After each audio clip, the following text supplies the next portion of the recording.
Mishi i borë që dyshoj se është infektuar me salmonell mund të konsumohet lirshëm. Ky është lajmi i fundit që sot e konfirmoi Agjencia e Ushqimit dhe Veterinarisë në Kosovë.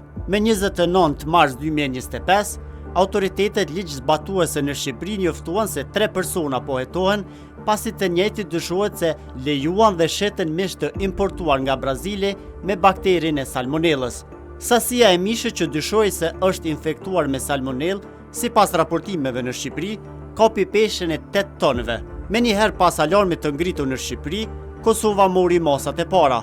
Ishte marrë mostra në disa raste dhe pas disa ditëve kanë dalë edhe analizat e mishit që tregtohet nga Brazili. Sot janë nxjerrë rezultatet të cilat kanë konfirmuar se mishi i cili ka qenë duke u tregtuar dhe ai që ishte duke u importuar është i sigurt për konsum dhe i plotson kriteret ligjore për tregtim, thuhet në njoftim. AUV njoftoi se testet për të konfirmuar se mishi i borë nga Brazili mund të konsumohet i bën përmes ANSR, një metodë avancuar për amplifikimin e ADN-s së salmonellës, dhe të njëjtat ishin konfirmuar edhe me metodën klasike të bazuar në ISO 6579-1.